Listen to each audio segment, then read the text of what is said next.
तो चलिए शुरू करते हैं अपना पहला चैप्टर लीनियर अलजेब्रा। और लीनियर अलजेब्रा में सबसे पहले मैट्रिक्स। आप जानते हैं कि जो आपका मैट्रिक्स है, इस मैट्रिक्स के अंडर में 2 to 3 marks every year confirm है। ओके, गेट एग्जामिनेशन में। और सबसे अच्छी बात इसके साथ में यह है कि आसान है समझने के लिए, और आप इसमें अच्छे से ये जो मार्क्स है गेन कर सकते हैं। ओके, तो इसमें सबसे पहले आपको जो पुरानी बातें वो थोड़ी रिवाइज करनी पड़ेगी। जैसे आप जानते हैं कि जो आपका मैट्रिक्स होता है उसका सिंबल कैसे होता है। सबसे पहले सिंबल की बात कर ले।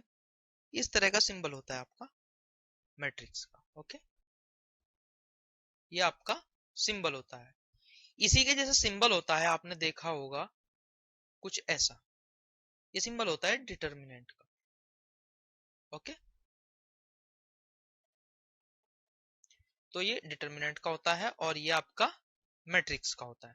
तो हम इसमें सबसे पहले बात कर लेते हैं जो बेसिक बातें हैं मैट्रिक्स की, कि आपको जब आप मैट्रिक्स सोल्व करेंगे तो आपको कौन कौन सी वो बातें हैं जिनका आपको ध्यान रखना है, जो आपको आनी चाहिए। तो मैं सबसे पहले बात करते हैं आपके एडिशन एंड सब्ट्रैक्शन। अगर दो मैट्रिक्स है आपके, या दो से ज्यादा मैट्रिक्स है, तो आप उनका एडिशन और सब्ट्रैक्शन कैसे करेंगे। उसके बाद बात हम करेंगे किसी मैट्रिक्स के अंदर स्केलर की मल्टीप्लाई, यानी कि multiplication of matrix bye scalar. उसके बाद बात करेंगे हम मल्टीप्लीकेशन ऑफ मैट्रिक्स। दो या दो से ज्यादा आपके पास कोई मैट्रिक्स है, आप उनकी मल्टीप्लीकेशन कैसे करेंगे, कैसे उनको आप मल्टीप्लाई करेंगे। उसके बाद बात करेंगे हम ट्रांसपोज ऑफ मैट्रिक्स, मैट्रिक्स का ट्रांसपोज कैसे करते हैं। उसके बाद हम कॉन्जुगेट ऑफ मैट्रिक्स, मैट्रिक्स का कॉन्जुगेट क्या होता है और कैसे हम उसको परफॉर्म करते हैं। उसके बाद बात करेंगे हम डिटर्मिनेंट ऑफ मैट्रिक्स, मैट्रिक्स का डिटर्मिनेंट हम कैसे फाइंड आउट करते हैं। और उसके बाद बात हम करेंगे इनवर्स ऑफ मैट्रिक्स की। ये सारी की सारी बातें आपकी बड़ी बेसिक सी बातें हैं, ये आपको आनी चाहिए। एक तो तरीका यह था कि मैं आपको बोल देता कि आप अपनी जो पुरानी किताबें हैं उनमें से आप देख लीजिए, और दूसरा तरीका है कि मैं आपको यहाँ एक एक बार आपको करके दिखाऊं। कुछ स्टूडेंट है जो जानते भी होंगे, कुछ ऐसे होंगे जो इन बातों को भूल गए होंगे। तो खैर, जो जानते हैं इन चीजों को वो रिवीजन प्रोस्पेक्टिव से देख लीजिए, और जो भूल गए हैं वो दोबारा से यहाँ रिवीजन के प्रोस्पेक्टिव से वो भी यहाँ पे देख लीजिए। तो सबसे पहले हम बात करते हैं एडिशन और सब्ट्रैक्शन की। अब देखिए, एडिशन और सब्ट्रैक्शन करने के लिए कुछ कंडीशन है, और जो सबसे बेसिक कंडीशन है वो है should satisfy equality of matrix.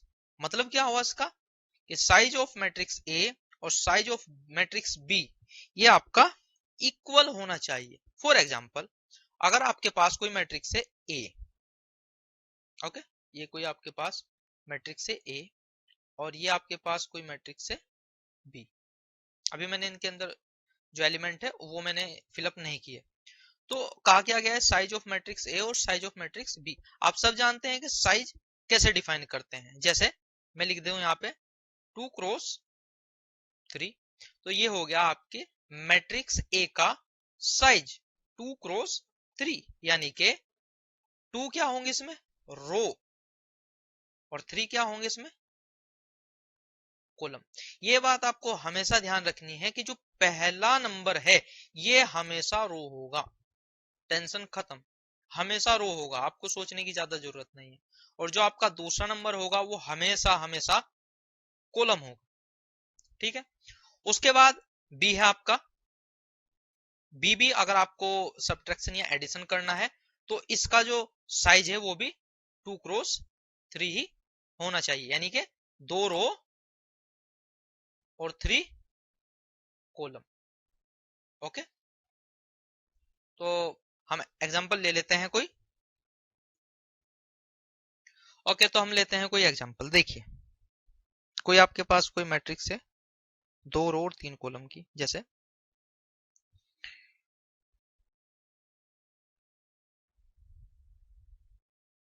जैसे 1 2 3 4 5 6। ओके, ये आपकी कोई मैट्रिक्स है जिसको जिसमें 2 रो है, पहली रो, ये दूसरी रो, और 3 कॉलम है, 1 2 और ये 3। इसको आपने मैट्रिक्स ए दिया और ये कोई मैट्रिक्स है आपकी बी,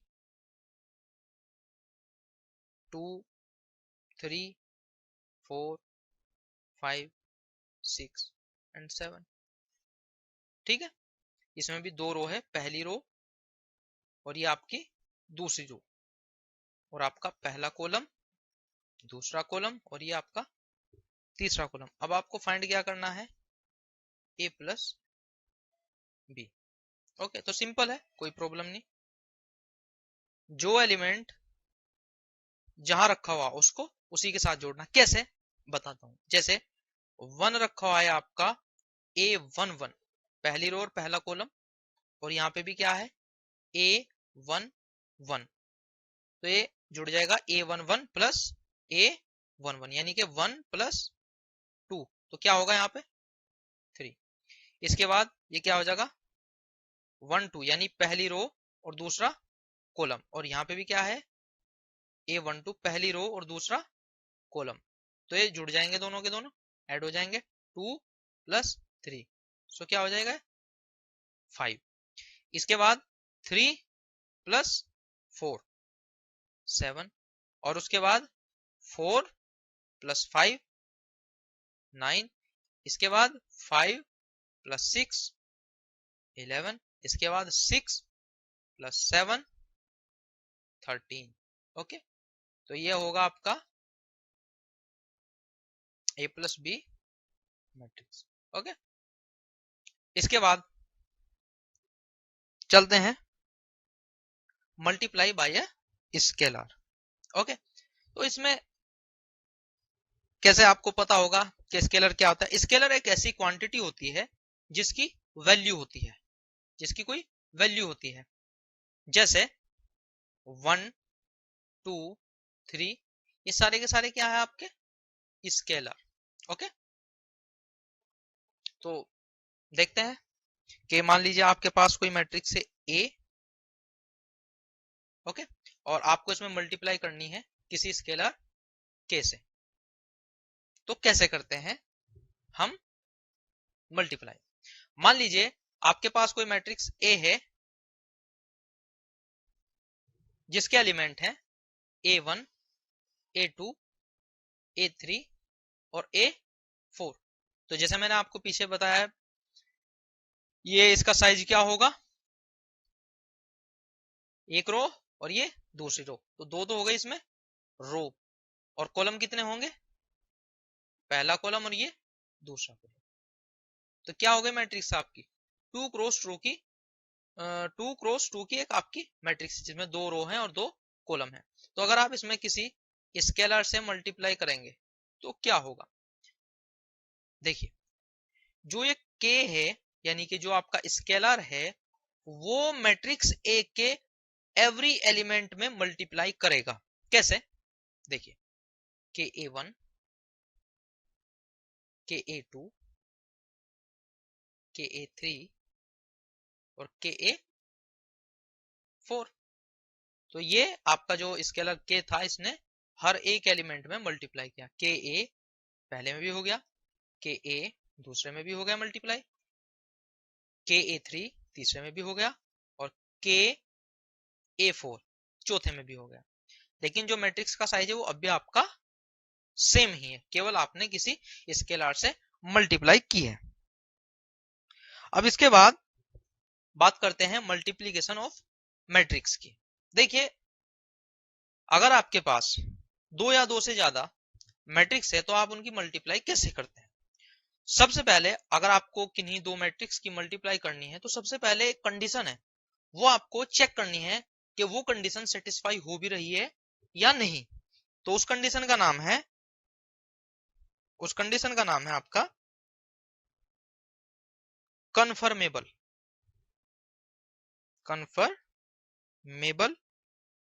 मैट्रिक्स। अब देखिए कन्फर्मेबल मैट्रिक्स से क्या मतलब है।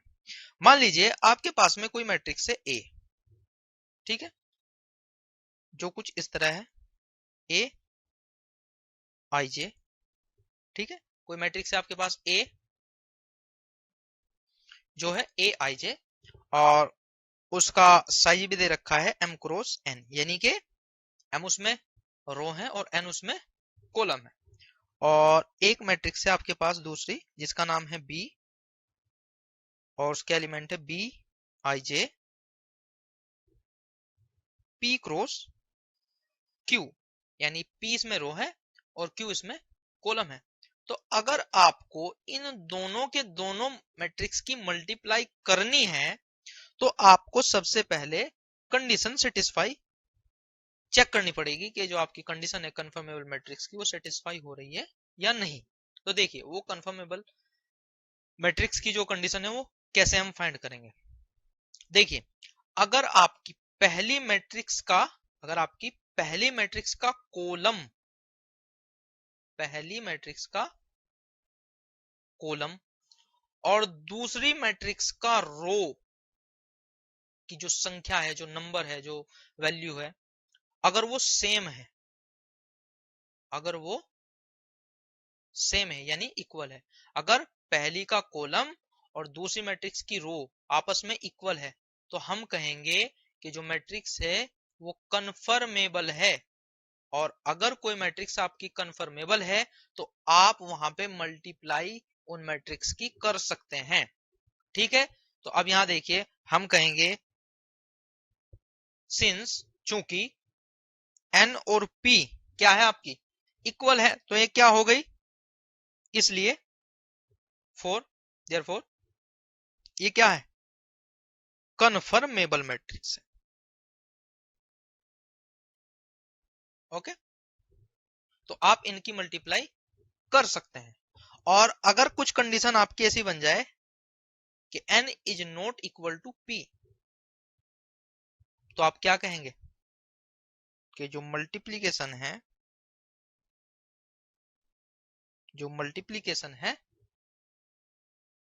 Is not defined. ठीक है, तो ये एक बेसिक सी बात है आपकी। अगर आपको किसी भी मैट्रिक्स दो या दो से कोई आपकी ज्यादा मैट्रिक्स है और आपको उनकी मल्टीप्लाई करनी है तो सबसे पहले आपको चेक करना पड़ेगा कि वो कंफर्मेबल है या नहीं, मतलब कि पहले वाले की जो कॉलम है वो दूसरे वाले की रो की संख्या के इक्वल है या नहीं। अगर ऐसा है तो मल्टीप्लाई हो जाएगी और अगर ऐसा नहीं है तो मल्टीप्लाई नहीं होगी। ठीक है, तो आगे चलते हैं।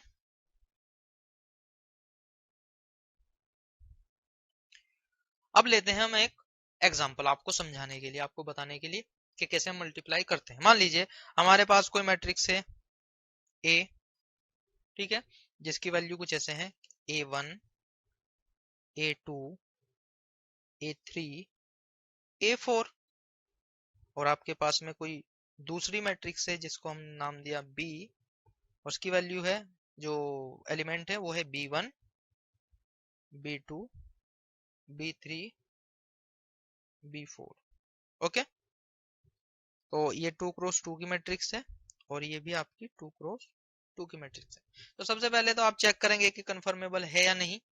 तो आप देखेंगे कि पहले वाले का कॉलम और दूसरे वाले मैट्रिक्स की जो रो है वो आपस में इक्वल है, तो ये क्या हो गई आपकी कंफर्मेबल।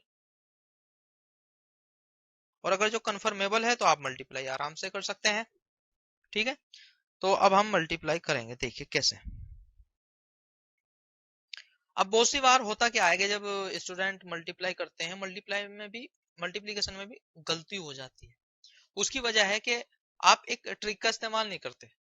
आप जो है कैसे करते हो कि A1 multiply B1 A2 multiply B3 कुछ इस तरीके से करते हैं। देखिए मैं आपको दो एक तरीका बताऊंगा जिससे आपके गलती करने के चांस बहुत ही कम हो जाएंगे, बहुत ही कम। वो चांस क्या है कि जो मैट्रिक्स आपकी पहले नंबर पे है आप उस पे एक ऐसा एरो का मार्क कर ले, एक तीर का निशान बना ले, और जो आपकी दूसरी मैट्रिक्स है उस पे आप नीचे की तरफ तीर का निशान बना ले। ठीक है, अब देखिए कैसे करनी है मल्टीप्लाई। इस ए में तो चलेंगे ऐसे और बी में चलेंगे ऐसे। ठीक है, जैसे तीर का निशान है इसमें तो चलेंगे ऐसे यानी हॉरिजॉन्टल, और इसमें चलेंगे हम वर्टिकली डाउन साइड। ठीक है, इसमें गलती करने के चांस बहुत कम होंगे। अब देखिए कैसे। A1 multiply B1, A1 multiply B1। कैसे? A1 B1, उसके बाद मैंने आपको कहा है हॉरिजॉन्टल चलना है, A1 का काम खत्म, अब B1, तो B1 मल्टीप्लाई, इसमें चलेंगे हम ऐसे, हमने निशान बनाया ना तीर का, A2 multiply B3 plus A2 B3।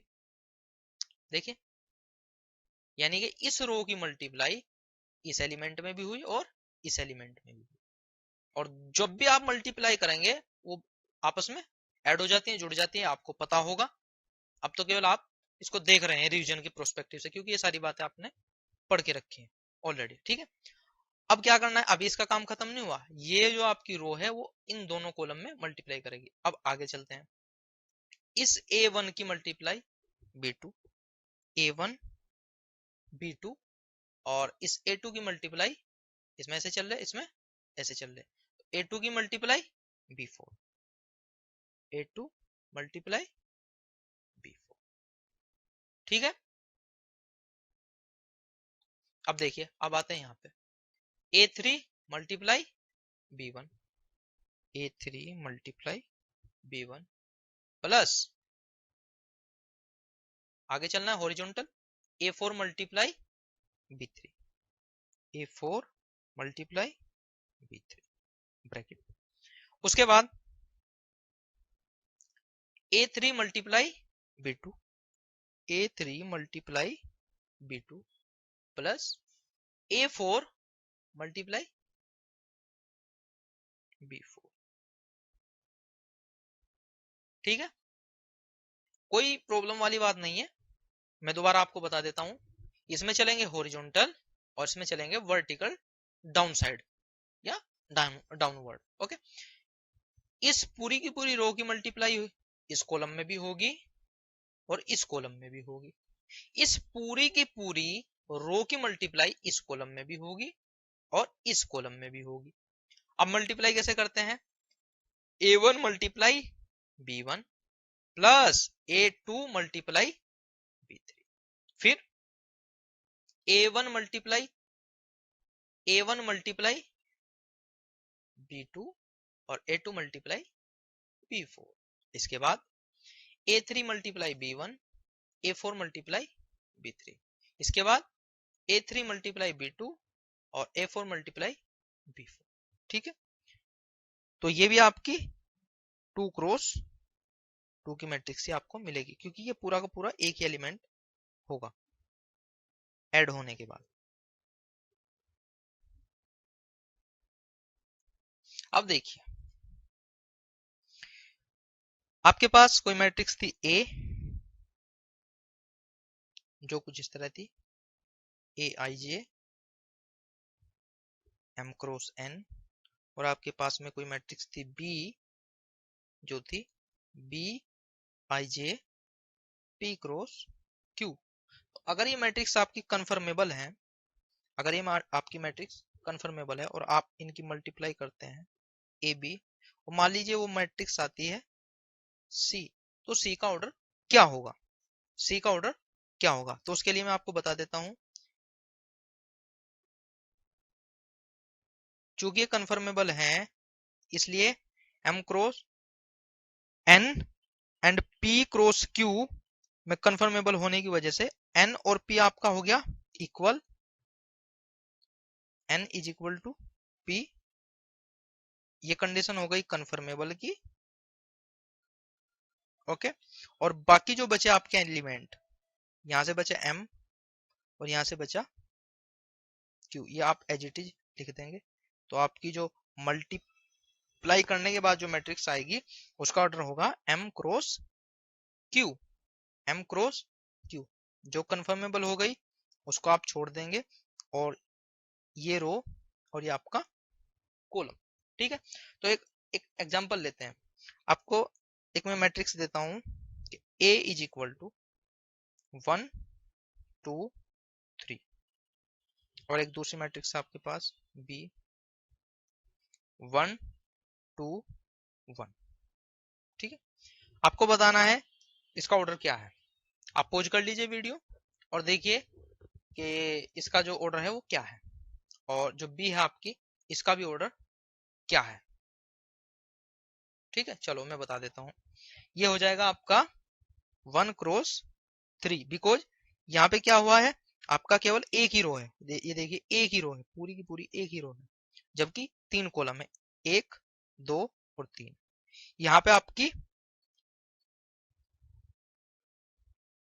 3 रो है और एक आपका कॉलम है। कैसे है देखिए, पहली रो, दूसरी रो और ये तीसरी रो, जबकि कॉलम क्या है आपका केवल एक। तो 3 क्रॉस 1। तो अब आपको चेक करना है कि हम इनकी मल्टीप्लाई कर सकते हैं या नहीं, हम इनकी मल्टीप्लाई कर सकते हैं या नहीं। तो सबसे पहले आपको चेक करना पड़ेगा कि कंफर्मेबल है या नहीं। तो आप देखिए पहले की रो, आप इनको ऐसे चेक कर सकते हैं, m और ये n, ये p और ये q। तो चेक कीजिए कि जो आपकी n और p की वैल्यू है वो क्या है आपकी इक्वल।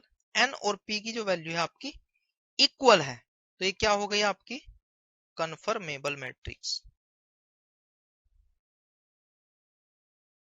तो आप मल्टीप्लाई कर सकते हैं। ठीक है, अब मल्टीप्लाई तो आप कर सकते हैं। जो आप मल्टीप्लाई करने के बाद मान लीजिए आपकी मैट्रिक्स आई सी, तो सी का ऑर्डर क्या होगा, उसके लिए आप क्या करते हैं, मैंने आपको बताया है अभी कि जो आपकी कंफर्मेबल है वो तो खलास कट हो गई, और जो बचा आपका वो आपका रह गया, यानी 1 क्रॉस 1। तो जो आपकी मैट्रिक्स आएगी वो आएगी 1 क्रॉस 1 की। चलिए मल्टीप्लाई करके देख लेते हैं। A इज इक्वल टू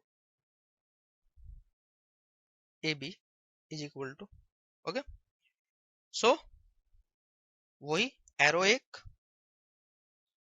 और एक एरो यहाँ पे, इसमें ऐसे चलेंगे और इसमें ऐसे चलेंगे। 1 1 मल्टीप्लाई 1 1 प्लस 2 2 जा 4 प्लस 3 1 जा 3, ओके। सो 1 प्लस 4 प्लस 3 8, क्या हुआ 1 क्रॉस 1। एक ही रो है और एक ही कॉलम है, तो ये इसका होगा आंसर।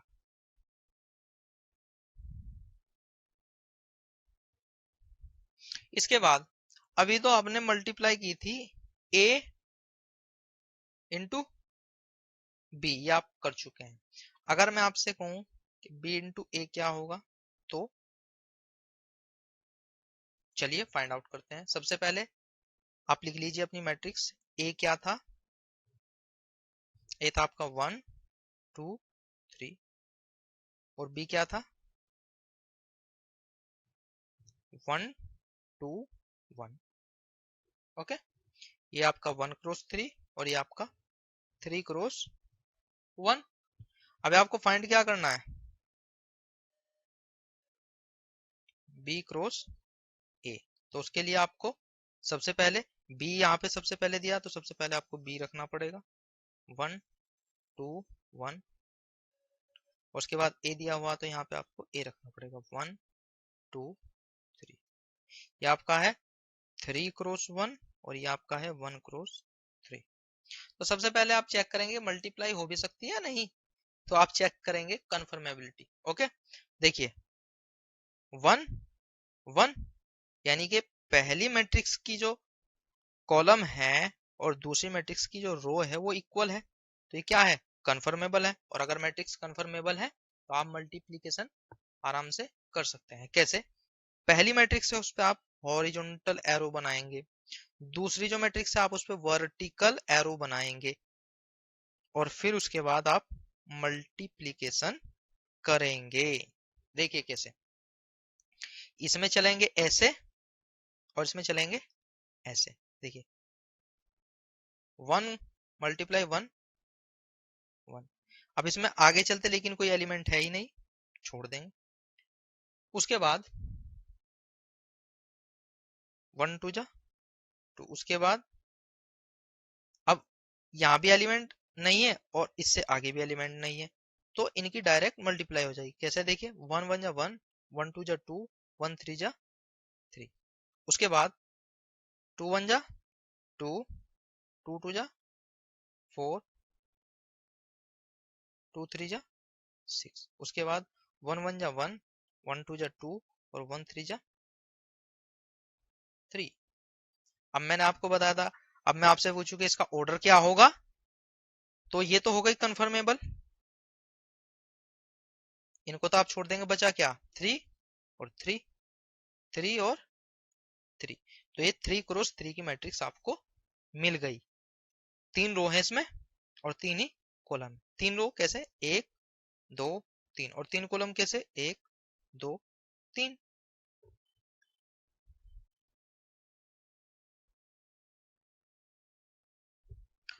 तो ए बी और बी ए की मल्टीप्लाई करने पर हमने क्या जाना, हमने ये जाना कि इन दोनों की जो मल्टीप्लीकेशन का जो रिजल्ट था वो क्या था, अनइक्वल था। मतलब ए बी की वैल्यू और बी ए की वैल्यू दोनों डिफरेंट थी। तो जब A B is not is equal to B A, ये एक प्रॉपर्टी है और इसको हम नाम देते हैं कोम्यूटेटिव प्रॉपर्टी।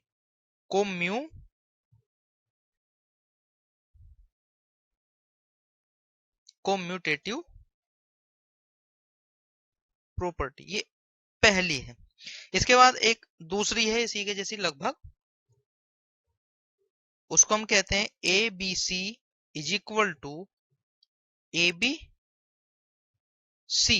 मतलब क्या हुआ कि आप चाहे तो ए बी सी पहले ए बी की मल्टीप्लाई कर ले फिर सी की कर ले, या पहले बी सी की कर ले फिर ए के साथ कर ले, या दो दो की एक साथ कर ले, तो आपका जो रिजल्ट होगा वो सेम ही होगा। इस प्रॉपर्टी को कहते हैं हम एसोसिएटिव प्रॉपर्टी। ओके। और थर्ड पे है आपकी A B plus C is equal to A B plus A C. ये है आपकी डिस्ट्रीब्यूटिव प्रॉपर्टी। ओके, सिंपल है। जैसे हम पहले से मल्टीप्लाई करते हैं, पहले ए के साथ में बी की, ए बी और फिर प्लस ए सी। ओके, इसके बाद एक क्वेश्चन है। क्वेश्चन क्या है कि अगर आपके पास कोई एक मैट्रिक्स है जिसका ऑर्डर है x इंटू एक्स प्लस 5, ये रो है और ये आपका कॉलम है, और एक आपके पास b है जिसकी है y इंटू 11 माइनस 1, ये उसका ऑर्डर है। तो उन्होंने कहा है कि अगर अगर आप इफ ए बी हैपन, अगर ए बी हो जाए, तो if A B and B A exist find X and Y. ये आपका क्वेश्चन है, ठीक है। तो सबसे पहले अगर ए बी है, अगर ए बी के लिए आप फाइंड करना चाहते हैं तो आपको क्या करना पड़ेगा कि जो पहले वाला है आपका ए और दूसरे वाला है आपका मैट्रिक्स बी, तो ये था आपका ऑर्डर। अब देख लीजिए, x इंटू एक्स प्लस 5 और बी था आपका y into 11 minus Y. Okay, तो अगर ए बी एग्जिस्ट करता है तो क्या होना चाहिए, ये ए बी आपकी कंफर्मेबल होनी चाहिए। कंफर्मेबल का मतलब क्या हुआ, पहले की कॉलम और दूसरे की रो वो क्या होनी चाहिए, इक्वल।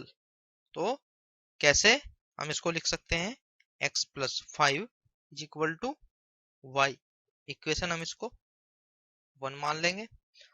और सेकंड कंडीशन क्या थी कि इफ बी एग्जिस्ट, अगर जो बी एग्जिस्ट करती हो तो कैसे होगा। अब पहले हम बी लिखेंगे, यानी y इंटू 11 माइनस वाई। जल्दबाजी कुछ नहीं, हम सारी चीजों को लिख के करेंगे। लिख के करेंगे तो गलती होने के चांस बहुत कम है। ठीक है, तो अब क्या करेंगे हम, इसका कॉलम और ए का रो वो क्या होंगे, इक्वल, यानी कि 11 minus Y is equal to X. ये मान लेंगे हम इक्वेशन नंबर 2। और अगर आप 1 और 2 को सोल्व करेंगे तो आपकी वैल्यू होगी x is equal to 3 and y is equal to 8, और यही हो गया आपके आंसर।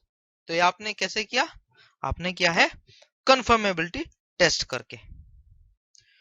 अब एक आपका अगला क्वेश्चन है, आप इसको क्वेश्चन नंबर 2 दे सकते हैं। मान लीजिए कोई मैट्रिक्स है आपके पास में A, जिसकी वैल्यू है 4 6 माइनस 2 और 3 माइनस 4 2 1 2 माइनस 3। ठीक है, 3 क्रॉस 3 की मैट्रिक्स है। और एक आपके पास B है, वो मैट्रिक्स कुछ इस तरह है 1 2 3 माइनस 4 2 माइनस 1। इसका क्या होगा, 3 इंटू 2, मतलब 3 रो और 2 कॉलम। ठीक है, तो उन्होंने कहा कि if C is equal to A B है, if C is equal to A B, तो क्या कहा, साइज ऑफ C क्या होगा। ठीक है, तो साइज के लिए मैंने आपको बता रखा है, पहले का कॉलम और दूसरे की रो तो आपकी इक्वल है, तो मल्टीप्लाई आराम से हो जाएगी, कोई प्रॉब्लम नहीं होगी। और जो बाकी आपका बचता है वही आपकी मैट्रिक्स का साइज होता है। तो बचा क्या है यहाँ पे आपका 3, और यहाँ क्या बचा आपका 2। तो ये आपकी मैट्रिक्स का साइज होगा। तो इसका मतलब क्या हुआ कि जो सी का साइज होगा वो क्या होगा, 3 क्रॉस 2 आंसर। ठीक है, इसके बाद इसी क्वेश्चन में है कि इसमें मल्टीप्लीकेशन कितने इन्वॉल्व होंगे। मल्टीप्लीकेशन मल्टीप्लीकेशन इन्वॉल्व इन सी। तो मतलब क्या हुआ इसका कि जब हम मल्टीप्लाई ए और बी कर रहे हैं तो इसमें कितनी बार हमको मल्टीप्लीकेशन, कितनी बार हमको गुणा करनी पड़ी है। अब देखिए, मैं आपको इसका शॉर्टकट भी बता देता हूँ और आपको इसका जो सिंपल तरीका है, मतलब जो आप 12th लेवल पे कर सकते हैं, वो भी आपको बता दे रहा हूँ। देखो कैसे, इस 4 की मल्टीप्लाई आप 1 में करेंगे, इस 6 की मल्टीप्लाई आप 3 में करेंगे, और इस 2 की मल्टीप्लाई आप इस 2 में करेंगे। मतलब क्या होगा, ये 3 है, ये 3 एलिमेंट है आपके पास, इन 3 में करेंगे। ये 3 एलिमेंट है, ये इन तीनों में करेंगे। ठीक है,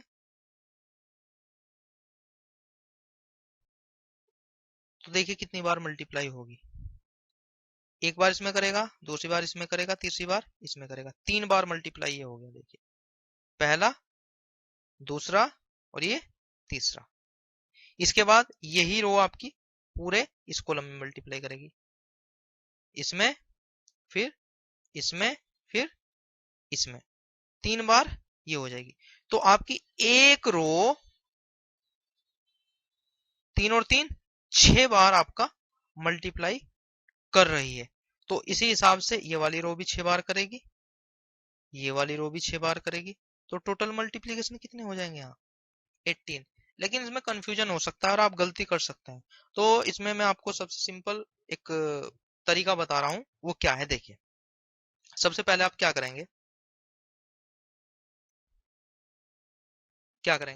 कि जो आपके पास एक मैट्रिक्स थी A, जिसका ऑर्डर था 3 क्रॉस 3, और एक मैट्रिक्स थी B, हम पूरे उसके एलिमेंट नहीं लिख रहे हैं, केवल हम उसका ऑर्डर लिख रहे हैं क्योंकि हमारा काम ऑर्डर से ही बन जाएगा।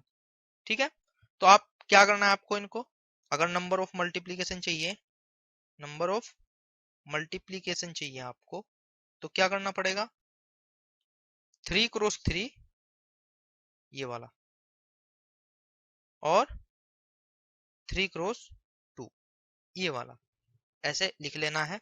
फिर क्या करना है कि जो इनके इंटरनल एलिमेंट है, इंटरनल एलिमेंट कौन सा है यहाँ पे 3 और यहाँ पे क्या है 3, इसको तो लिख लेना है सिंगल करके। बचा क्या है यहाँ पे 3 और यहाँ पे क्या बचा 2, इनकी मल्टीप्लाई कर देनी है। देखिए 3 3 जा 9 इंटू 2 इज इक्वल टू 18, और पीछे भी हमने क्या था, वहां भी आपका क्या आ रहा था 18। ठीक है, ये भी आपका 18 था। तो अगर आप इस तरीके से करेंगे तो आपका आंसर सही आएगा और गलती होने के चांस भी बहुत कम है। ठीक है, आगे चलते हैं।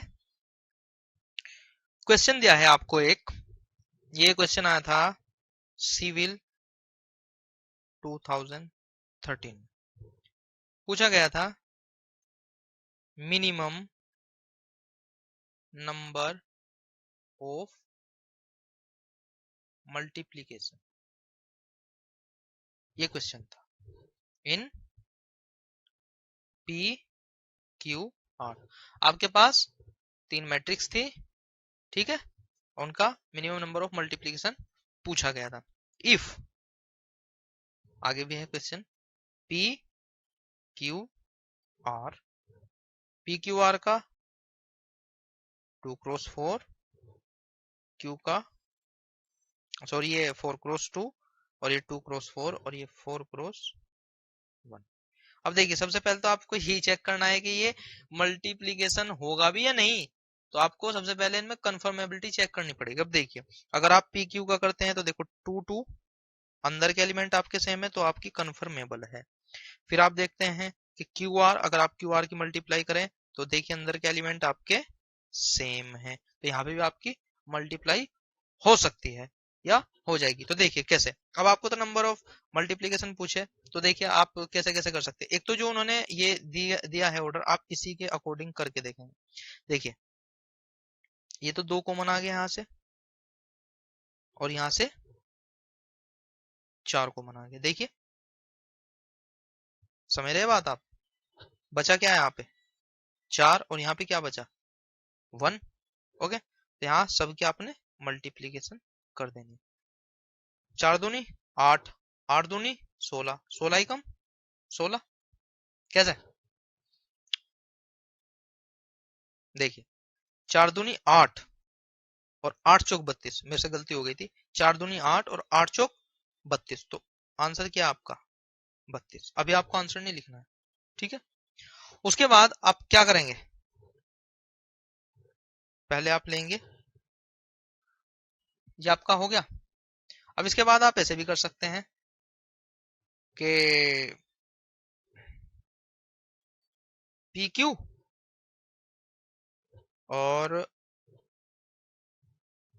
पी क्यू आर, कैसे देखिए पी क्यू था आपका 4x2 और ये था आपका 2x4, तो यहाँ से देखना ये 2 कॉमन, यहाँ से बचा 4 और यहाँ से बचा 4, तो क्या आ गया आपका आंसर 32। ठीक है, आप ऐसे भी कर सकते थे पी क्यू एक साथ और ये आपका आर। तो देखिए अगर आपने पी क्यू किया है तो पी क्यू करने पे क्या होगा आपका, जो पी क्यू आएगा वो कैसे आएगा 2 2 खत्म हो जाएगा, कैंसल आउट हो जाएगा इंटरनल, तो बचेगा क्या 4x4 की मैट्रिक्स, और ये क्या है आपकी आर 4x1 की मैट्रिक्स। फिर से आप मल्टीप्लाई करेंगे तो कितना आ गया 4 और इसका एक 4 और बाहर 1, क्या आ गया आप 16। ठीक है, 32 प्लस 16 कितना हो गया 48, यहाँ 32 आ रहा है, यहाँ 48 आ रहा है। इसके बाद आप देखिए ऐसे भी कर सकते हैं, पी क्यू आर, मतलब क्या हुआ कि पहले आप क्यू आर की कर ले, उसके बाद पी कर ले। अब देखो क्यू आर क्या था, क्यू क्या था आपका 2x4, और ये था आपका 4x1। तो यहाँ से कॉमन आपका क्या हुआ, 4 आ गया, यहाँ से बचा 2 और यहाँ से बचा 1, क्या आया यहाँ पे 8।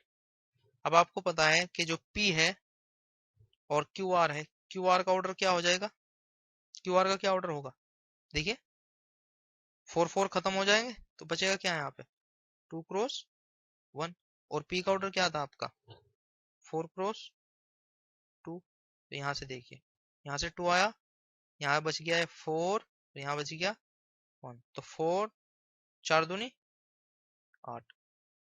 ठीक है, कैसे किया एक बार फिर देख लेते हैं। पहले हमने क्यू आर की मल्टीप्लीकेशन की, यहाँ 2x4 था क्यू का ऑर्डर, और आर का था आपका 4x1। 4 4 कॉमन, एक बचा यहाँ पे 2 और यहाँ पे 1, 4 दूनी 8 एकम 8। फिर हमने क्या किया कि आपके पास जो क्यू आर की आपने मल्टीप्लीकेशन की थी, उसमें से आपके पास क्या ऑर्डर आएगा, 4 4 तो खत्म हो जाएगा, बचा क्या आपका 2 1, तो 2 1। और पी की आपको ऑलरेडी दे रखा है ऑर्डर 4x2, तो यहाँ से 2 कॉमन, 2 आ गया, 1 बचा और यहाँ से 4 बचा, 4 दूनी 8। तो टोटल क्या होगा 8 यहाँ से और 8 यहाँ से, तो टोटल क्या हो गया 16। तो आपके पास अब 3 केस है, देखिए पहले केस में 32, दूसरे केस में 48, और सबसे आखिरी केस में आपका 16। पूछा था आपसे मिनिमम नंबर, तो मिनिमम नंबर क्या होगा आपका, minimum number of multiplication is equal to 16, ये आपका आंसर होगा। ठीक है, इसके बाद बात करते हैं हम transpose of a matrix. Okay, तो इसमें ट्रांसपोज में क्या है, देखिए बहुत सिंपल है, कोई प्रॉब्लम नहीं है समझने में।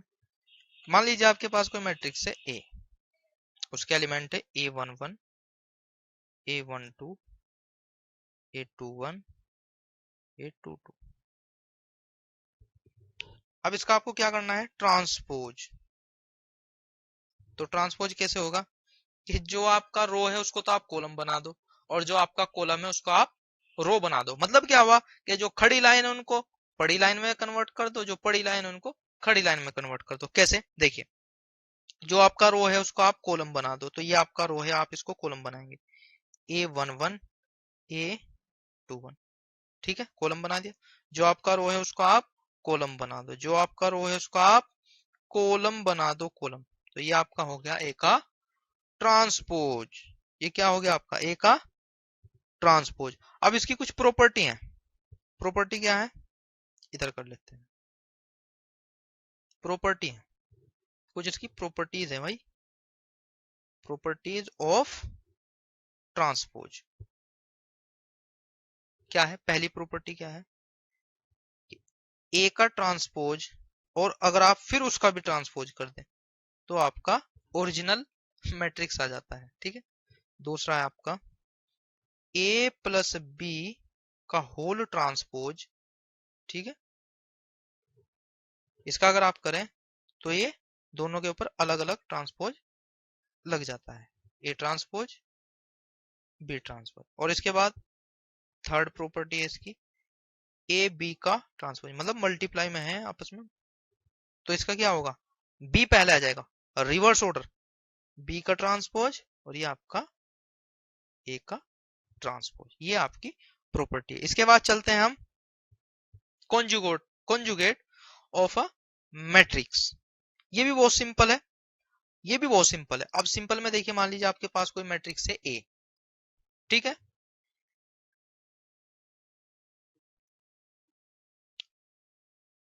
देखिए आपको क्या करना है कॉन्जुगेट करना है, ये कॉन्जुगेट का आपका सिंबल है। आपने एक बार जैसा कोई निशान है, ठीक है, ये मैं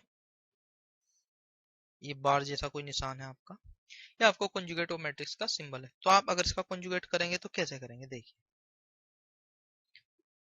ये आपका एलिमेंट है 2 + 3i 4 - 7i 8 - i 6 9 + i। अब इसका जब हम कॉन्जुगेट करते हैं तो एक ही चीज का चेंज होता है। वो चेंज क्या होता है कि जो आपका i है, जो भी आपका i वाला एलिमेंट है, इसके साथ में जो भी साइन लगा हुआ, जो भी निशान लगा हुआ है, वो चेंज हो जाता है। चेंज होने से मतलब क्या है, चेंज होने से मतलब क्या है कि वो रिवर्स हो जाता है। कि अगर कहीं प्लस है तो वो माइनस में कन्वर्ट हो जाता है, अगर कहीं माइनस है तो वो आपका प्लस में कन्वर्ट होता है। कैसे देखते हैं, जैसे पहला एलिमेंट है आपका 2, तो यहाँ पे है प्लस, तो ये हो जाएगा -3i। इसके बाद 4, यहाँ पे क्या है माइनस, तो ये क्या हो जाएगा +7i। इसके बाद 8 आपका यहाँ पे i नहीं दिया गया है, तो 8 आपका जैसा है ऐसा कैसा ही आ जाएगा।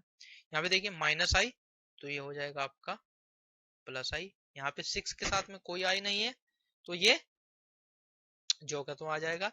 इसके बाद आपका 9 + i, तो ये हो जाएगा आपका 9 - i। ठीक है, तो ये होता है आपका कॉन्जुगेट। इसके बाद होता है आपका transpose of a conjugate. Transpose of a conjugate, इसका सिंबल कुछ ऐसा होता है a θ। ठीक है, तो इसमें फर्स्ट स्टेप में क्या करना है आपको, फर्स्ट स्टेप में क्या करना है, देखिए पहले आपको करना है कॉन्जुगेट। ठीक है, उसके बाद सेकंड स्टेप होगा आपका ट्रांसपोज। ठीक है, तो मान लीजिए आपके पास में कोई मैट्रिक्स है, जैसे a = 2 - 3i 4 - 7i 8 - i 6 9 + i, जैसे हमने पहले किए सेम टू सेम ऐसे ही है। और फाइंड करना है आपको ट्रांसपोज ऑफ अ कॉन्जुगेट। सो सबसे पहले आप इसका क्या करेंगे, कॉन्जुगेट। कॉन्जुगेट मैंने आपको बता के रखा है कॉन्जुगेट कैसे करते हैं। जहां जहां पे आपके आई के साथ में जो सिंबल लगे हैं उसको आप चेंज करते हैं। कैसे, 2 + 3i, क्योंकि वहां माइनस था तो ये आपका प्लस हो गया। फिर इसके बाद 4 + 7i, इसके बाद 8 आपका जो का तो, इसके बाद यहाँ माइनस था तो ये हो गया आपका +i। इसके बाद 6 अकेला है तो जो का तो, फिर 9 - i, क्योंकि वहां ऊपर प्लस था। फर्स्ट स्टेप आपका कंप्लीट। अब उसके बाद आपको क्या करना है, ट्रांसपोज करना है। तो ट्रांसपोज कैसे करेंगे आप,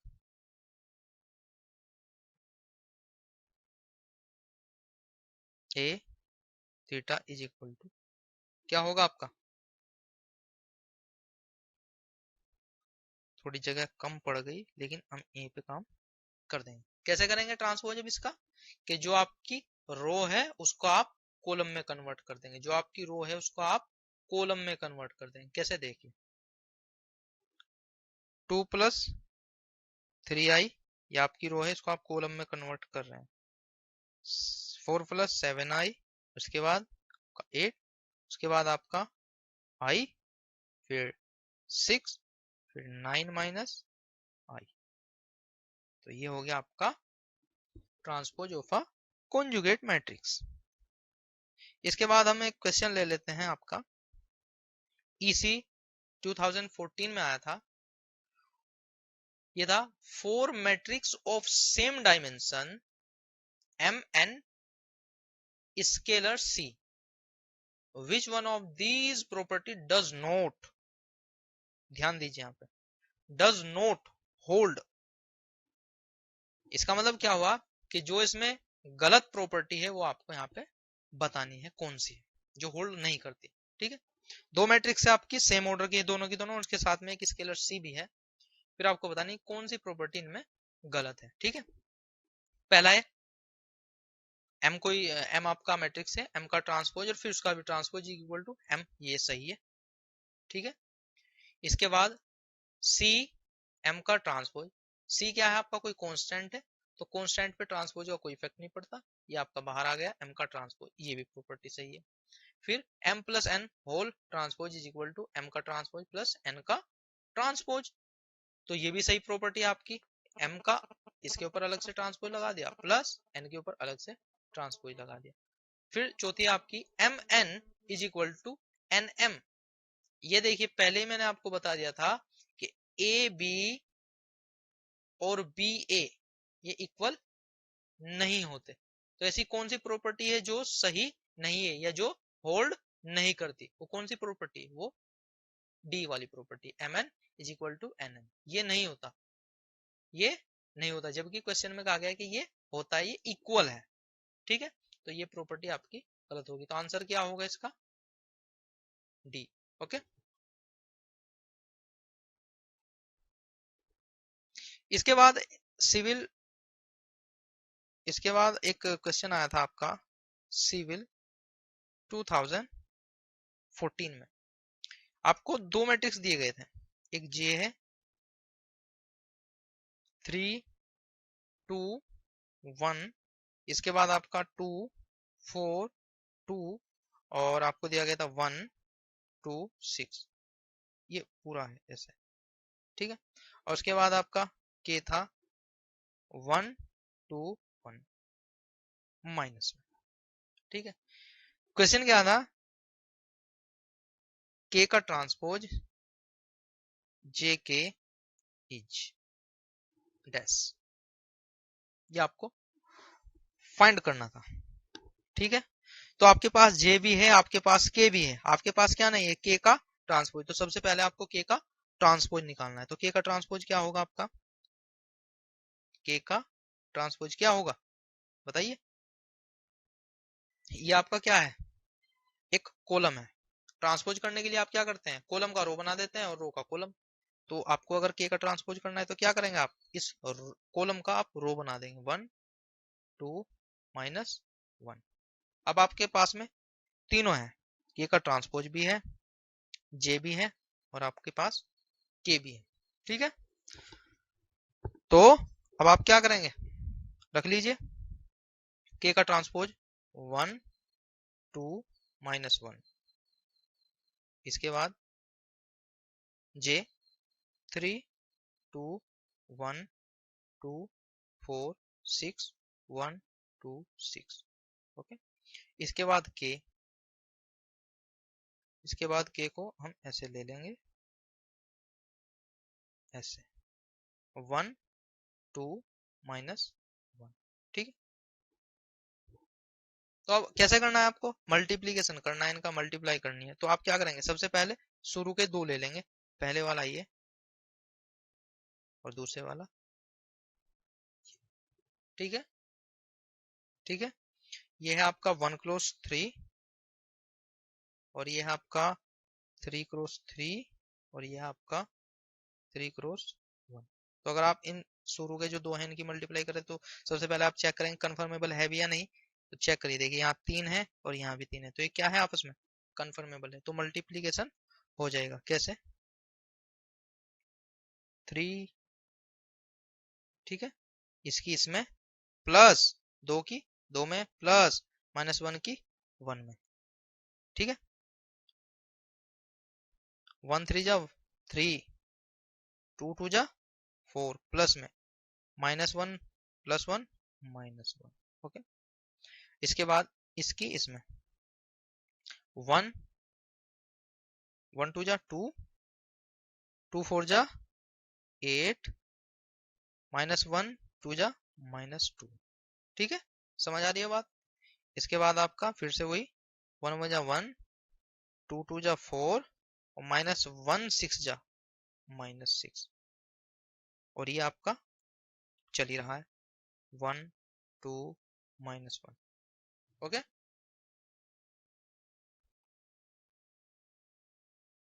ओके, तो अब हम सिंपली इनको ऐड कर लेंगे, कैसे, जैसे पीछे देख सकते हो आप, 3 4 -1 क्या होगा 6, उसके बाद 8। आप सिंपल घटा जोड़ तो कर ही सकते हो, इतना तो यकीन कर ही सकते हैं आपके ऊपर। इसके बाद 1 2 -1, ठीक है। अब इसके बाद इन दोनों की मल्टीप्लाई, देखिए 6 एकम 6 1 जा 6 प्लस 8 2 जा 16 -1 1 जा -1 इंटू -1 +1। ओके, सो ये कितना हो गया देखो 22 plus 1 is equal to 23 answer. Okay, तो ये आपका इस तरह का क्वेश्चन था। इसके बाद हम चलते हैं, ये आपका टाइप ऑफ मैट्रिक्स। सबसे पहला टाइप है इसमें डायगोनल मैट्रिक्स। डायगोनल मैट्रिक्स से मतलब क्या होगा, जैसे पहला दिया हुआ है आपको डायगोनल मैट्रिक्स में कि जो आपके एलिमेंट है वो केवल डायगोनल पे हैं, बाकी जितने भी एलिमेंट है वो आपके 0 0 है। देखिए ये डायगोनल है आपका, यानी जो भी एलिमेंट है वो आपके सारे के सारे डायगोनल पे है, इसलिए इसका नाम हो गया डायगोनल मैट्रिक्स। इसके बाद सेकंड आपका आइडेंटिटी मैट्रिक्स। डायगोनल पे जितने भी आपके एलिमेंट है वो सारे क्या है 1 1 1, वो सारे क्या है 1 1 1, तो इसलिए इसका नाम है आइडेंटिटी मैट्रिक्स। और अगर आप इसका डिटर्मिनेंट भी निकालें तो वो होगा केवल 1, ठीक है। तो इसका नाम है आइडेंटिटी मैट्रिक्स। इसके बाद है आपका ट्राइंगुलर मैट्रिक्स। ट्राइंगुलर मैट्रिक्स में भी टू टाइप्स की मैट्रिक्स है, अपर ट्राइंगुलर है और दूसरा आपका लोअर ट्राइंगुलर है, ठीक है। तो चलिए देखते हैं इनके बारे में क्या है। सबसे पहले अपर ट्राइंगुलर देखते हैं हम, अपर, ठीक है, अपर ट्राइएंगुलर कैसे, मान लीजिए कोई आपकी मैट्रिक्स है, ठीक है, ऐसे 2 3 1 0। देखिए इसमें क्या हो रहा है कि जो आपके एलिमेंट हैं वो सारे क्या हैं ऊपर ऊपर हैं, इसलिए अपर हुआ, ऊपर ऊपर है तो अपर, और ट्रायंगुलर मतलब ये तीनों एक ट्रायंगुलर की शेप, एक ट्रायंगल की शेप बना रहे हैं, इसलिए इनका नाम हो गया ट्रायंगुलर मैट्रिक्स। या आप इसको ऐसे समझ सकते हैं, देखिए जैसे कोई आपके पास कोई दूसरी मैट्रिक्स है बी, वो कुछ ऐसे है 2 3 1 0 5 4 0 0 2। देखिए यहाँ पे भी जो ऊपर के एलिमेंट है वो एक ट्राइंगल बना रहे हैं और बाकी जो बचे आपके एलिमेंट वो सारे क्या है आपके 0 0, तो ये आपकी हो गई अपर ट्राइंगुलर। इसके बाद सेकंड पे आपका लोअर ट्राइंगुलर।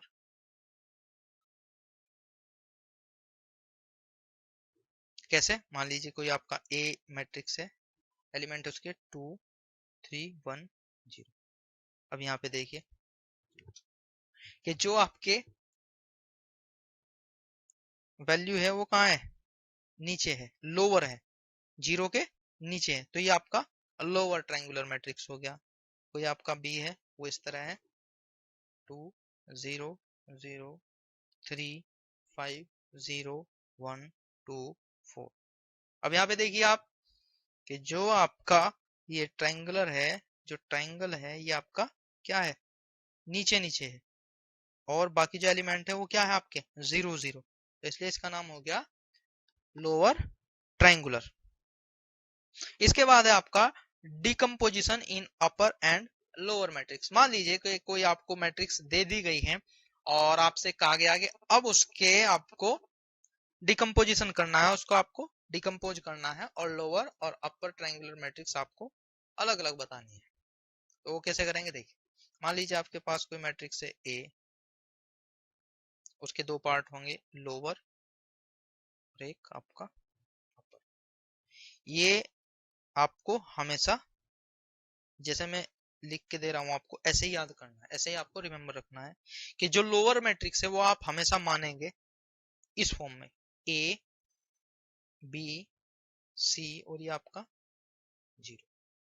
और जो आपका अपर ट्रायंगुलर है वो आप मानेंगे इस फॉर्म में 1 1 डी और ये आपका 0। ठीक है, इस हिसाब से ए क्या होगा आपका, A is equal to L U is equal to, करेंगे आप मल्टीप्लाई, पहले आप वैल्यू रख लेंगे, ए बी सी 0 1 1 डी 0। ठीक है, मल्टीप्लाई करें, मैंने आपको बता के रखा है मल्टीप्लाई कैसे करेंगे, इसमें ऐसे चलेंगे और इसमें ऐसे। सो ए क्या होगा आपका, A A D B B D plus C. कैसे देखिए, देखिए कैसे, b into D, B into D plus C into 1। So ये होगा। अब इसके बाद हम एक एग्जांपल लेते हैं, देखिए कैसे लेते हैं हम एग्जांपल। कोई ए है आपके पास में मैट्रिक्स 4 3 -2 और ये 1, इसको डिकम्पोज करनी है, डिकम्पोज करनी है। तो आप क्या करेंगे, वही जैसे आप क्या है, सबसे पहले आप decompose in upper and lower matrix. Okay, so आप मानेंगे लोअर होगी आपकी ए बी सी 0, अपर होगी आपकी 1 1 D 0। So A is equal to L into U. आपने कर ही लिया है सारा का सारा। तो ए क्या होगा आपका, A A D B B D plus C. ऐसा करने के बाद जो आपको मैट्रिक्स दी है वो क्या करनी है, इसके इक्वल रख देनी है, वो इसके इक्वल रख देनी है। कैसे, जैसे 4 3 -2 1, ये देखिए ये वाली मैट्रिक्स ऐसे कैसे। उसके बाद A A D B B D plus C. उसके बाद आपको क्या करना है, कंपेयर, कंपेयर करनी है वैल्यू। कैसे, जहां ये 4 है इसी के कंपेयर करना है इसके सामने वाली मैट्रिक्स जो इक्वल में लिखी हुई है। कैसे, 4 ए के इक्वल होगी, 3 ए डी के इक्वल होगी, -2 बी के इक्वल होगी और 1 आपकी बी डी प्लस सी के इक्वल होगी। कैसे, देखिए ए हो गई आपके 4 के इक्वल, बी हो गई आपके -2 के इक्वल और ए डी हो गई आपके 3 के इक्वल और बी डी प्लस सी हो गई आपके 1 के इक्वल। ठीक है, ए की वैल्यू आपके पास आ गई है, बी की वैल्यू आपके पास आ गई है, अब वैल्यू आपको सी और डी की चाहिए। तो जब आप इनको सोल्व करेंगे तो सी की वैल्यू आएगी आपकी 5/2 और डी की वैल्यू आएगी 3/4। कैसे की सोल्व, देखिए बहुत सिंपल है, कोई प्रॉब्लम नहीं है। इस इक्वेशन को अगर आप लेते हैं तो देखिए ए की वैल्यू आप रखेंगे यहाँ पे 4 है, डी ऐसे कैसे और 3, सो डी इज इक्वल टू 3/4। और इसी तरह आप यहाँ से सी की वैल्यू निकालेंगे। ठीक है, तो आपकी लोअर मैट्रिक्स क्या थी, लोअर मैट्रिक्स क्या थी आपकी, ए बी सी और 0। सो वैल्यू क्या हो जाएगी लोअर मैट्रिक्स, ए क्या है आपका 4, बी क्या है आपका -2, सी क्या है आपका 5/2 और 0 ऐसे कैसे। और अपर मैट्रिक्स क्या होगी आपकी, अपर मैट्रिक्स क्या थी आपकी 1 1 0 डी। सो 1 0 डी की वैल्यू क्या है आपकी 3/4 और ये आपका 1 आंसर। कोई प्रॉब्लम। इसके बाद एक क्वेश्चन आया था आपका, डबल ई में 2011। क्वेश्चन था a इज इक्वल टू 214 -1। बताना था अपर मैट्रिक्स और आपका लोअर मैट्रिक्स। ऑप्शन थे आपके ऐसे 1 0 4 1 एंड 2 1 0 -2। बी था आपका ऑप्शन 2 0 4 -1 एंड 1 1 0 1। सी था आपका 1 0 4 1 एंड 2 1 0 -1। डी था आपका 2 4 0 -3 एंड 1.5 0 1। ठीक है, तो अब देखिए, या तो इसमें आप सोल्व कर लें, एक तो ये तरीका है, लेकिन वो आपका थोड़ा लंबा पड़ जाएगा। ठीक है, वहां आपके पास इतना टाइम नहीं होता कि आप सोल्व करके देखें, तो आप इसको मैचिंग मैचिंग से मतलब क्या है, जुगाड़ से करेंगे। कैसे, देखिए। तो आप क्या करेंगे, देखिए, आपको पता है कि a is equal to lower and upper. ये शुरू में लोअर होगी, फिर अपर होगी, लोअर अपर। ठीक है, शुरू में लोअर, फिर बाद में अपर। तो आप क्या करेंगे, इन सब के सब की मल्टीप्लाई करके देखेंगे, और जिसकी भी मल्टीप्लाई इसके इक्वल होगी वही आपका आंसर होगा। देखिए कैसे करिए मल्टीप्लाई। 2 ही कम 2 प्लस 0 2। ठीक है, कैसे, मैं आपको पहला ऑप्शन करके दिखा दे रहा हूं। देखिए कैसे, 2 1 जा 2, फिर 0 0, उसके बाद 1 1 जा 1 और 1 -1। अब देखिए ये तो 2 हो जाएगा, लेकिन ये 1 1 कट के क्या होगा, यहाँ पे 0। यहाँ पे तो 2 है, लेकिन यहाँ पे क्या है 1। तो ये ऑप्शन आपका गलत है। इसके बाद यहाँ पे देखिए 2 ही कम 2 सही है, और 0 ही कम 0, कोई प्रॉब्लम नहीं। इसके बाद 1 ही कम 1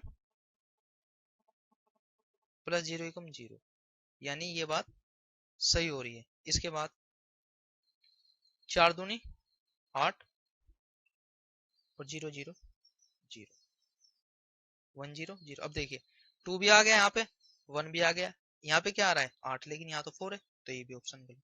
तो इस तरीके से आप जब करेंगे तो आपको मैं ये करके दिखा दूं जो इसका आंसर है वो सही क्या आंसर है। चलो ये भी देख लेते हैं। देखिए 2 1 जा 2 प्लस 0 प्लस 0, फिर 2 1 जा 2 2 1 जा 2 और 0 0। अब देखिए आगे करने की जरूरत है ही नहीं, 2 आ गया 2 सही है, लेकिन यहाँ 2 प्लस 0 2 प्लस 0 क्या होगा 2, लेकिन यहाँ पे तो 1 है, तो ये भी ऑप्शन गलत है। अब बचा क्या आपका डी। तो चाहे तो आप इसको सोल्व कर लें, और चाहे आप बिना सोल्व करके, क्योंकि 4 आपके ऑप्शन है, 4 में से 3 हो गए आपके गलत, तो चौथा जो होगा वो सही होगा। लेकिन फिर भी मैं आपको करके दिखा दे रहा हूँ कैसे। देखिए 2 1 जा 2 प्लस 0 प्लस 0। ठीक है, इसके बाद 2.5। ठीक है, क्या होगा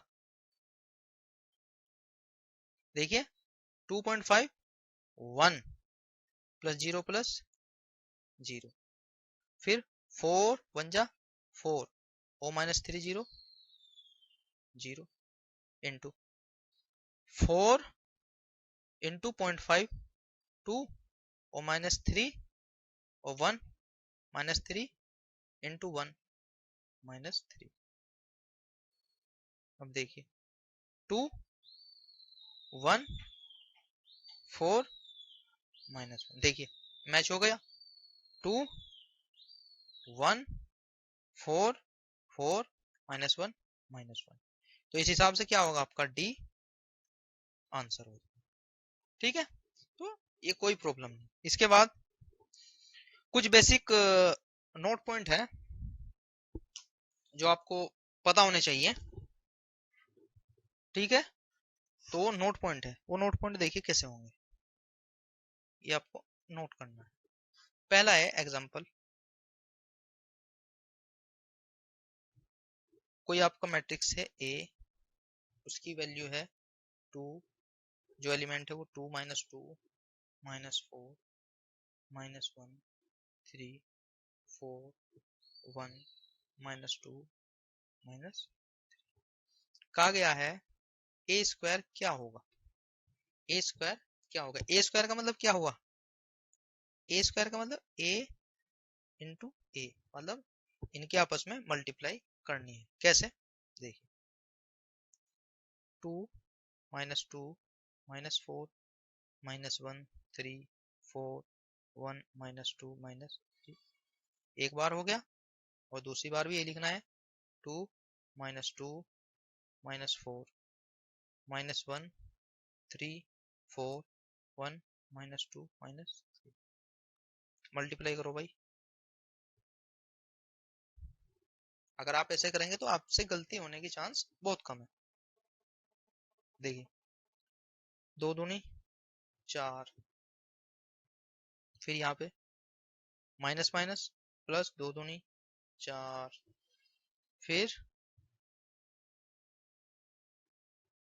ठीक है, सॉरी कैसे हम उल्टा हो गया थोड़ा, 2 1 जा 2 2 जा 4, फिर इसकी इसमें, इसकी इसमें -2 -1 4, फिर -4 इंटू 1 -4। ओके, इसके बाद देखिए कोई प्रॉब्लम नहीं, इसकी इसमें 2 -2 -4 -2 3 -6 -4 -2 +8, इसके बाद 2 -4 -8 के बाद -2 +4 मल्टीप्लाई करेंगे, फिर से -8, इसके बाद -4 -3 प्लस के 12।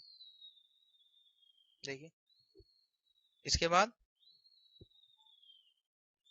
-1 2 -2 3 -1 -3 के बाद 4 +1 4, मल्टीप्लाई कर रहे हैं हम।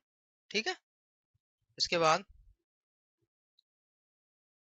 -1 -2 2, फिर 3 इंटू 3 9, फिर 4 -2 -8। ओके, उसके बाद 4 करेंगे ना, मल्टीप्लाई कर रहे हैं हम, -1 -4 4, फिर 3 4 यानी 3 चौक 12, इसके बाद आपका 4 -3 यानी माइनस के 12, और ऐसे ही हम कर देंगे। ठीक है, 2 + 2 -3 कैसे किया हमने, 2 माइनस माइनस +2 -3 -3 हो गया, फिर -2 -6 और प्लस के 6। ठीक है, इसके बाद -4 -8 और +9। अब देखिए सोल्व कर लेंगे, 4 से 4 गया, इस 12 से ये 12 गया, ये 6 से ये 6 गया, जो बचा उसको आप लिख देंगे। कैसे लिखेंगे, देखिए वहां 2 बचा था, यहाँ -2 बचेगा, जब सोल्व करेंगे आप -4 -1 3 4 1 -2 और -3। ठीक है, अब अगर आप ध्यान से देखें कि जो आपका क्वेश्चन था वही आपका आंसर आ गया है। अगर आप ध्यान से देखें, जो आपका क्वेश्चन था वही आपका आंसर आ गया। ये आपका क्वेश्चन था 2 -2 -4, देखिए 2 -2 -4, फिर आपका -1 3 4 था, तो -1 3 4 आ गया, फिर आपका 1 -2 -3 था, इसके बाद भी आपका 1 -2 -3 आ गया। ठीक है, तो अगर ऐसी कंडीशन हो जाए आपकी कि आपका if a is equal to A square, ये आपका एक प्रॉपर्टी बन गई कि if a is equal to A square, तो हम उस तरह की मैट्रिक्स को कहते हैं आइडेम्पटोट मैट्रिक्स, आइडेम्पटेंट। ठीक है, आइडेम आइडेम्पोटेंट। ओके, थोड़ा मुझसे कहा नहीं जा रहा, आइडेम्पोटेंट। ठीक है, तो अगर आपकी कोई मैट्रिक्स है ए और आप उसकी मल्टीप्लाई करते हैं इटसेल्फ उसी के अंदर, और वो फिर से पहले वाली मैट्रिक्स बन जाए, तो हम ऐसी मैट्रिक्स को कहते हैं आइडेम्पोटेंट मैट्रिक्स। ठीक है, इसी तरह नंबर 2 पे है आपका, आपको ए है और ए कुछ इस तरह दे गया आपको 4 3 3 -1 0 -1 -4 -4 और -3, और फिर से आपसे पूछ लिया गया कि ए स्क्वायर क्या होगा, ए स्क्वायर आपका क्या होगा। तो उसके लिए आपको क्या करेंगे, हम अगली स्लाइड पे जाते हैं। वही करना है, ए स्क्वायर करना है अगर आपको, तो ये लीजिए ए स्क्वायर, ए इंटू ए,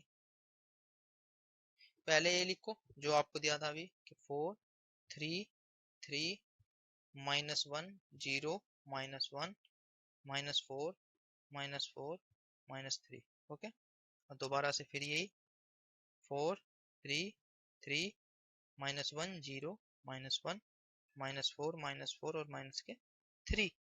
अब आप जानते हैं मल्टी जो मल्टीप्लाई करनी है वो कैसे करनी है। ठीक है, तो मैं आपकी मल्टीप्लाई कर देता हूँ, देखिए कैसे। देखिए 4 गुना 4 यानी 4 × 4 कितना हो गया आपका, ये होगा आपका 16। उसके बाद -3 -12 आप करके देख सकते हैं, कोई प्रॉब्लम नहीं।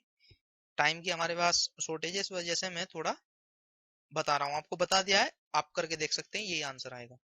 12 -12 12 -3 -9 दिखा रहा हूँ, देखिए मैं 4 × 4 16, 3 -1 3, 3 चौक 12, माइनस का निशान माइनस, उसके बाद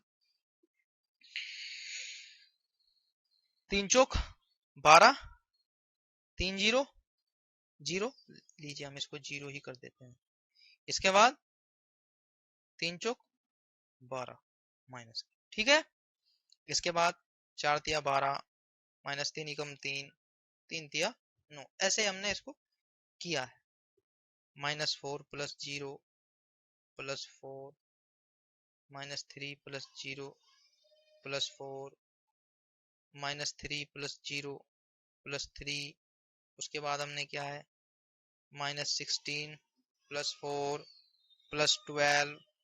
ओके, -12 + 0 + 12 -12 + 4 + 9। ठीक है, तो क्या हुआ देखिए, 12 से 12 खलास, ये देखिए 9 और 3 12, माइनस के और ये प्लस के 12, तो ये खलास 0। ऐसे ही ये भी खलास, ऐसे ही आपका ये भी खलास। ठीक है,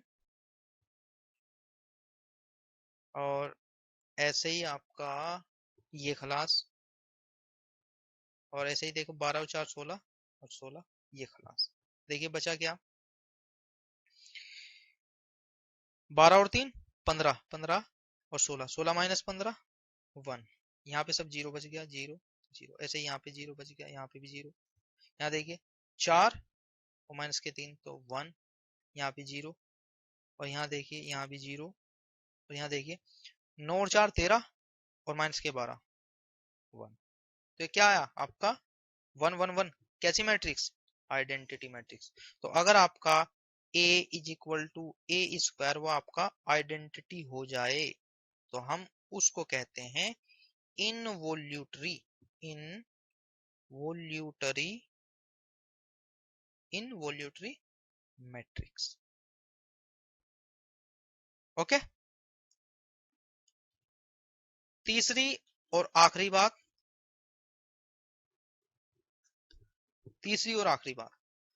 if a is equal to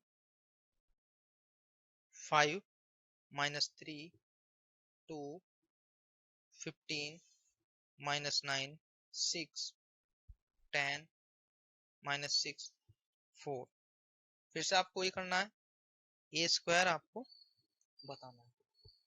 करेंगे। ए स्क्वायर का मीन्स होता है ए इंटू ए, लिखो जी 5 minus 3 2 15 minus 9 6 10 minus 6 4, फिर से लिखो भाई 5 minus 3 2 15 minus 9 6 10 minus 6 4, मल्टीप्लाई करो। मुझे उम्मीद है कि मल्टीप्लाई आपसे करनी आ गई होगी। आपको तो केवल रिवीजन के प्रोस्पेक्टिव से मैंने बताया, बाकी आपको मल्टीप्लिकेशन करनी पहले से ही बहुत अच्छे से आती होगी। ठीक है। 15 minus 45 plus 20। ओके, देखिए सही चल रहा है काम। 5 इंटू 5 5 5 पंजे 25, फिर 15 × 45 माइनस के, फिर 10 दूनी 20। इस तरीके से आप कर सकते हैं ना, बहुत आसान है। 15 plus 27 minus 12, इसके बाद है आपका 10 minus 18 plus 8, अगले में चलते हैं 75 minus 135 plus 60 minus 45 plus 81 minus 36, उसके बाद 30 minus 54 24। मल्टीप्लाई कर रहा हूं मैं, और कुछ नहीं, आप करके देखेंगे तो सेम टू सेम यही आएगा आंसर। ठीक है, तो 40 आ गया। उसके बाद minus 30 54 minus 24, then after 20 minus 36 और plus 16। अब देखिए, अगर आप यहां ध्यान से देखें तो आपको कुछ दिखेगा। देखिए 20 और 25 क्या होता है, 20 और 25 45 पॉजिटिव माइनस 45 नेगेटिव। सो क्या होगा, ये आपका क्लास और ये आपका बचेगा क्या है, 0। अब देखिए माइनस के 12 और माइनस के 15, 27 माइनस के प्लस के 27 0। इसके बाद 10 और 8 18 प्लस के और माइनस के 18, ये भी आपका 0। सेम ऐसे ही 60 और 75 135 माइनस 135 0। ऐसे ही यहाँ होगा 36 माइनस के और माइनस के 45 81 माइनस के और प्लस 81 खलास 0। ऐसे यहाँ पे होगा 0, ऐसे ही यहाँ पे होगा 0 0 0। क्या हुआ कि अगर if a is equal to a square is equal to 0 हो, मतलब क्या होगा, अगर इस तरह की आपकी मैट्रिक्स है जिसके सारे के सारे एलिमेंट आपके 0 हैं तो उसकी वैल्यू भी 0 होती है, तो उसकी वैल्यू भी 0 होती है। तो इस तरह की मैट्रिक्स को हम कहते हैं कि अगर a is equal to a square is equal to 0 हो तो उस तरह की मैट्रिक्स को हम कहते हैं nilpotent matrix. Okay, so thank you very much.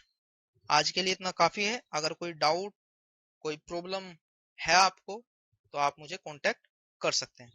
Thank you very much.